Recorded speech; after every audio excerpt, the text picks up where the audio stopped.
Hello everyone, आपका स्वागत है हमारे और आपके YouTube channel physics marks point पर। मेरा नाम अनुराग पाल, फिजिक्स फैकल्टी। जैसा कि 12th क्लास की फिजिक्स का सेकंड चैप्टर स्टार्ट हो चुका था, जिसके बारे में आप कुछ सीख चुके थे। ठीक है, आज का मेरा जो टॉपिक है वो गॉस की प्रमेय का निगमन। ठीक है, जैसा कि बताया था कि गॉस की प्रमेय क्या होती है उसके बारे में बताया था, लेकिन जो फार्मूला आया था आपका वो उसका निगमन कैसे होता है। ठीक है, उसका फार्मूला कैसे आया, ठीक है, उसके बारे में लिखूंगा। तो आप लोग हेडिंग लगा लीजिए, गॉस की प्रमेय का निगमन।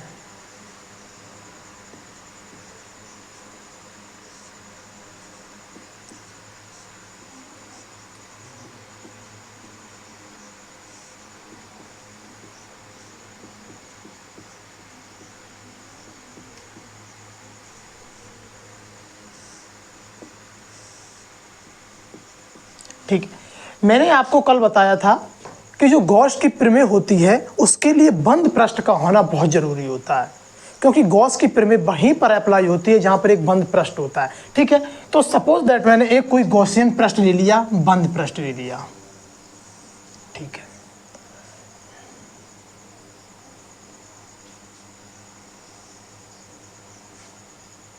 गॉसियन पृष्ठ ले लिया जिसके केंद्र पर कोई एक क्यू आवेश उपस्थित है आर दूरी पर। ये उसकी होगी क्या, त्रिज्या होगी। ठीक है, अगर सपोज दैट देखिए जो इसका एरिया वेक्टर होगा वो इस तरफ पे युक्त होगा। अगर मैं इतनी छोटी सूक्ष्म जगह ले लूँ इतनी सी, तो ये कितना होगा, डी, एरिया वेक्टर इस तरफ हो जाएगा। ठीक है, और जो उसका जो क्षेत्रफल होगा, सॉरी एरिया वेक्टर इस तरफ होगा, क्षेत्रफल, और जो उसकी जो वैद्युत बल रेखाएं, वैद्युत क्षेत्र जो होगा, वैद्युत क्षेत्र की तीव्रता वो भी इसी डायरेक्शन में होगी। कुछ समझे। ठीक है, तो इसकी अगर किस तरफ हो जाएगी, इसकी इस तरफ मान लेते हूँ, तो इसका जो क्या हो जाएगा, एरिया वेक्टर इस तरफ हो जाता है, और इसकी जो वैद्युत क्षेत्र की तीव्रता होगी वो भी इसी तरफ होती है। ये कंडीशन बनती है। ठीक है, तो क्या लिखेंगे, चलो आज मैं माना फलाना खुद ही लिखा देता हूँ। माना कोई बंद वक्र पृष्ठ। ठीक है, माना फलाना अपने खुद से लिखा करिए, कोई उधर से नकल करने की जरूरत नहीं। माना कोई बंद वक्र पृष्ठ जिसके केंद्र पर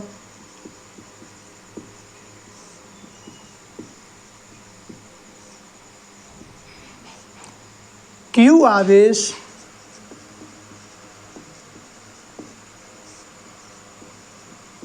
रखा है, जिसकी त्रिज्या, या पे ऐसे लिखिए,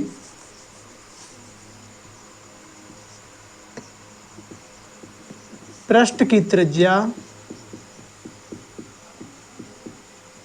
आर है, जिसके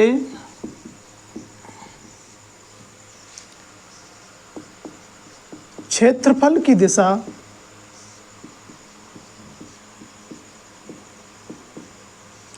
व वैद्युत क्षेत्र की तीव्रता एक और है। ठीक है, प्लस क्यू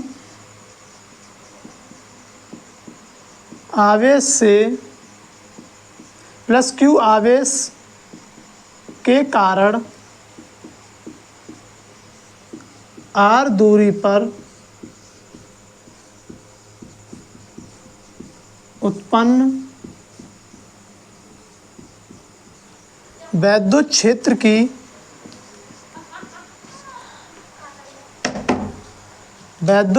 की तीव्रता। ठीक है, इस प्लस क्यू आवेश के कारण आर दूरी पर यहाँ पर वैद्युत क्षेत्र की तीव्रता कितनी होगी, तो मैं निकालता हूँ। E is equal to 1/4 pi epsilon not q by r square ही तो होती है। इक्वेशन नंबर फर्स्ट मान लेता हूँ मैं। ठीक है, इसे क्या, प्लस क्यू आवेश के काल आर दूरी पर मैंने वैद्युत क्षेत्र की तीव्रता की गणना कर चुका हूँ मैं।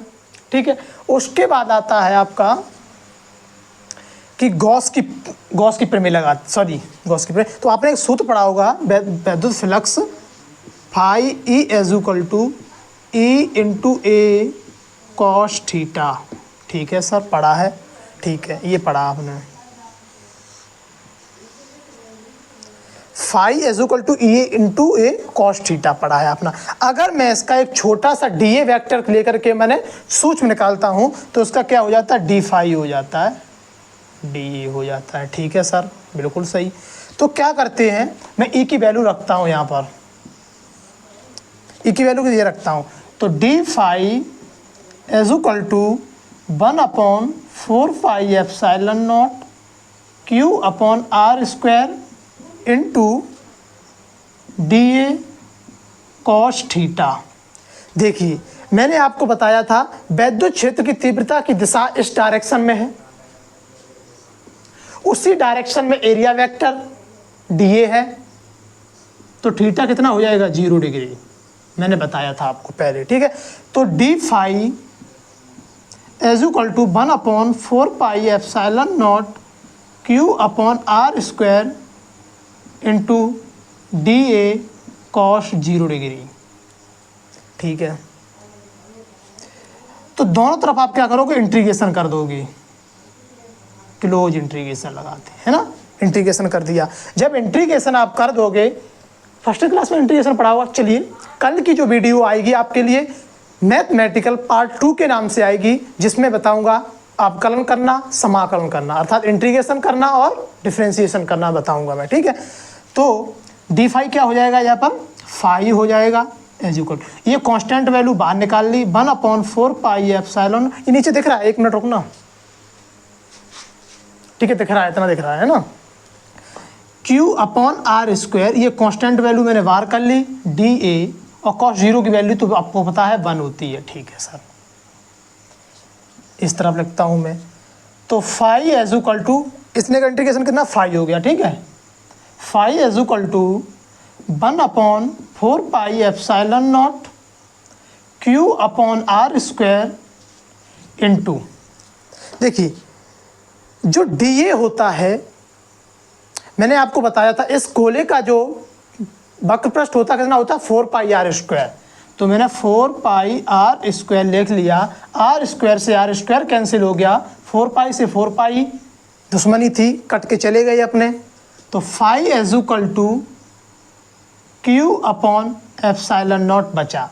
क्या यही नहीं गॉस की प्रमेय होती है, किसी बंद पृष्ठ से गुजरने वाला कुल वैद्युत फ्लक्स उस पृष्ठ के भीतर उपस्थित आवेश का 1/एप्सिलॉन नॉट गुना होता है, यही बताया था। तो सिद्ध हो गई आपकी गॉस की प्रमेय। कैसा लगा मेरा मजाक, ये आपकी प्यारी सी गॉस की प्रमेय निकल के आ गई। आई होप आप लोगों को समझ में आया होगा, फटाफट इसको नोट कर लीजिए, मैं साफ करूंगा।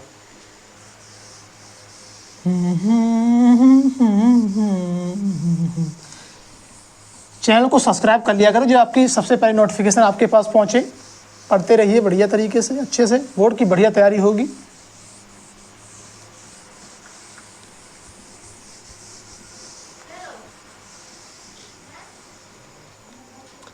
ठीक है, अब हेडिंग लगा लीजिए, गॉस की प्रमेय के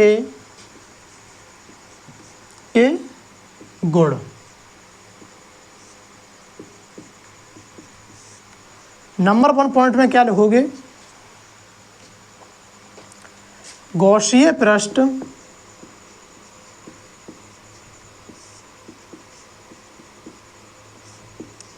गॉसीय पृष्ठ से गुजरने वाला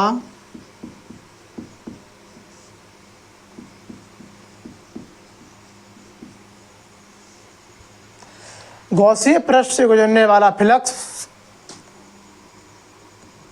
आकृति पर, वो वाली आकृति नहीं, आकृति पर निर्भर नहीं करता है।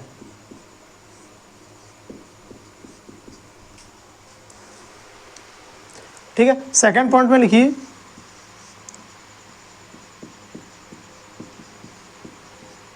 गॉसीय पृष्ठ से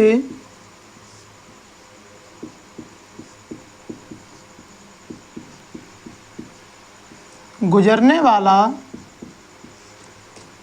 वैद्युत फ्लक्स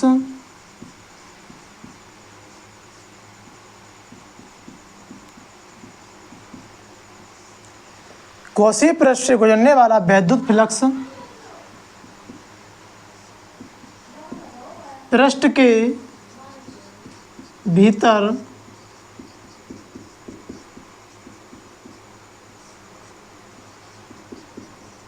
उपस्थित आवेश पर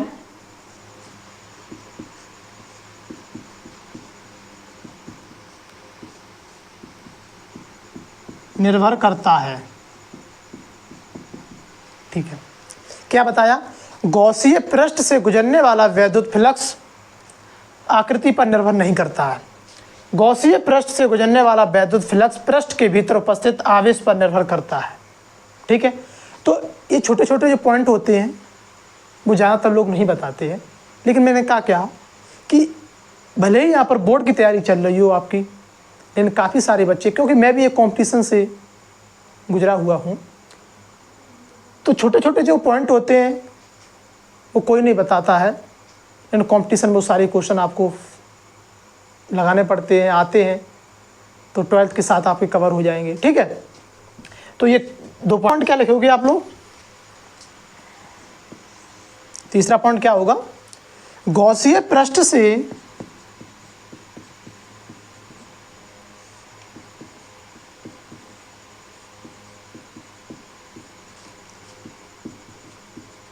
गुजरने वाला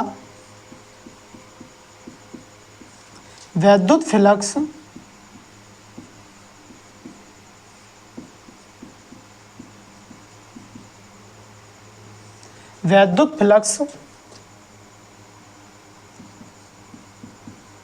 पृष्ठ के भीतर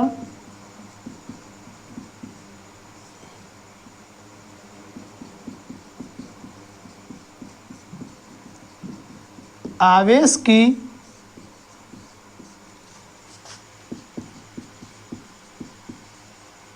स्थिति पर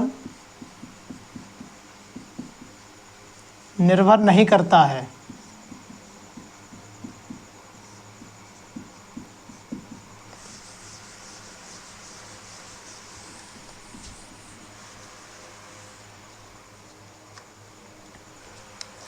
चौथा पॉइंट क्या है?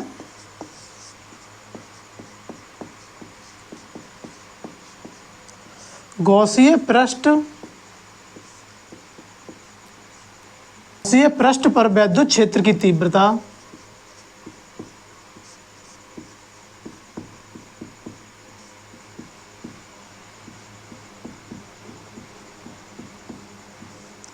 गॉसीय पृष्ठ पर वैद्युत क्षेत्र की तीव्रता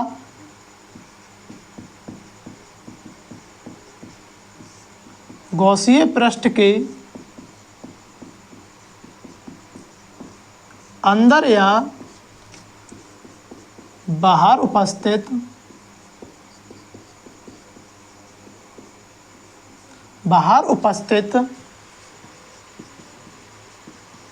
सभी आवेशों के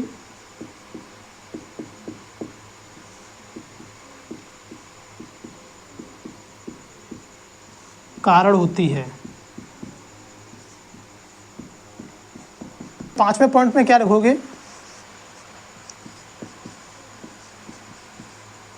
किसी बंद पृष्ठ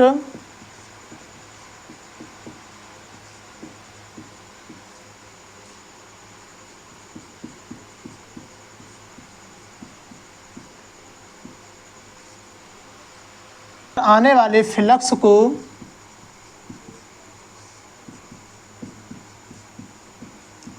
ऋणात्मक तथा जाने वाले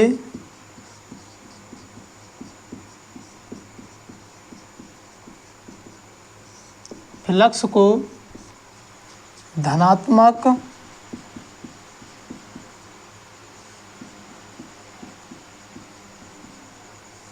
फ्लक्स कहते हैं।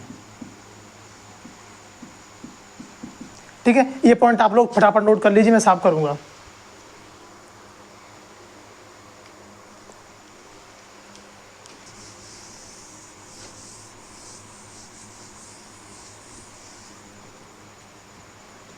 ठीक है। आपने जाना गॉस की प्रमेय क्या होती है, इसका निगमन जाना, ठीक है। उसके कुछ गुण जाने, ये छोटे छोटे गुण जो याद होने चाहिए आपको। अब इसके बाद जो गॉस की प्रमेय के जो अनुप्रयोग करोगे तो उसमें तो 3 चीज़ें जो इंपॉर्टेंट होती हैं वो यूज होती हैं, तो उनके बारे में समझेंगे। जैसे कि आवेश का रेखीय घनत्व, आप लोग हेडिंग लगा लीजिए।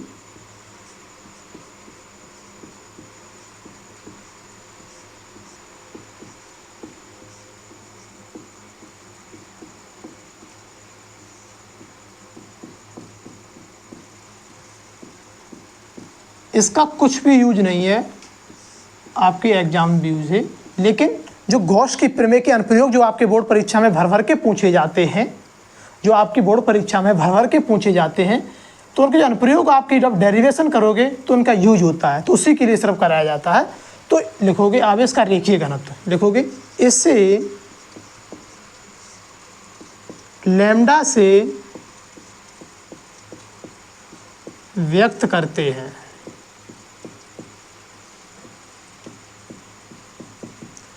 नंबर 1 पॉइंट में डाल के लिखोगे, इसे लैम्डा से व्यक्त करते हैं।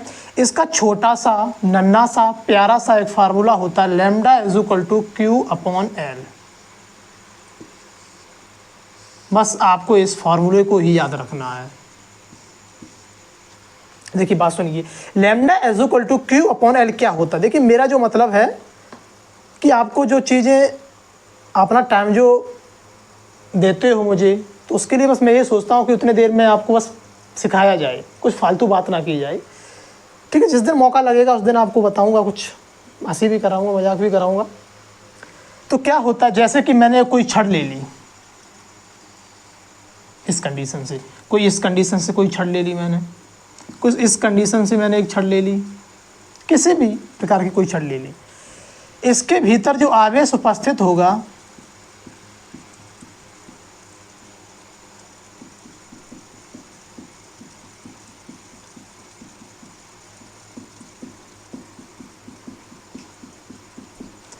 इसके भीतर जो आवेश उपस्थित होता है एक्चुअली में भाई क्या होता है, रेखीय घनत्व होता है, ठीक है। उसके कितने रेखीय घनत्व में, यानी कि उसकी कितनी लंबाई में, देखिए किसी भी, जैसे इसकी लंबाई तो होगी, उसकी लंबाई में जो आवेश डिस्ट्रीब्यूट होता है एक्चुअली में भाई क्या होता है, रेखीय घनत्व होता है, ठीक है।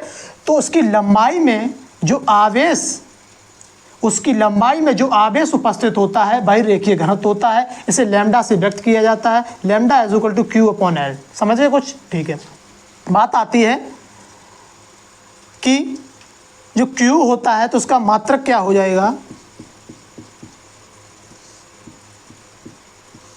क्यू है यानी कि कूलाम, लंबाई है यानी कि मीटर। तो इसकी आप विमा निकालना चाहो तो कूलाम की क्या होती है, 80 होती है सर, बिल्कुल सर। मीटर यानी कि एल होती है, तो एल माइनस 1 AT, इसकी ये विमा हो गई, ठीक है। क्लियर पॉइंट नोट कर लीजिए फटाफट। दूसरा कुछ और भी है इसके बाद दिखाऊंगा मैं।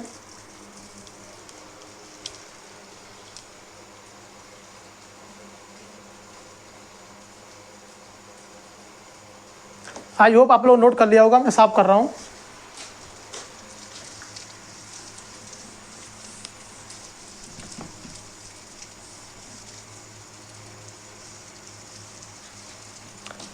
जैसे आपने समझा कि आवेश का रेखीय घनत्व, उसी तरह से होता है आवेश का पृष्ठीय घनत्व।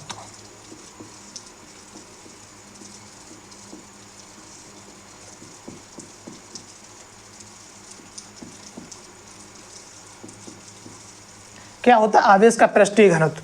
पृष्ठीय घनत्व में क्या होता है, इसे नंबर 1 पॉइंट में लिखोगे,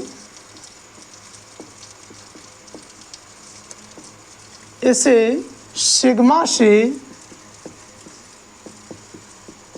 निरूपित करते हैं या व्यक्त करते हैं या प्रदर्शित करते हैं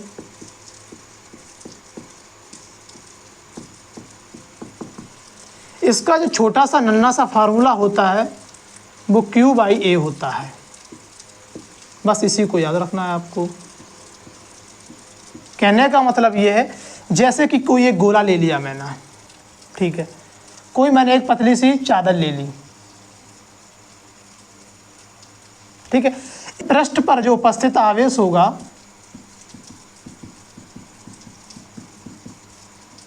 तो एक्चुअली में क्या होगा भाई, क्या होगा, पृष्ठीय घनत्व होगा उसके पृष्ठ पर, तो उसका जो मात्रक हो जाएगा कूलम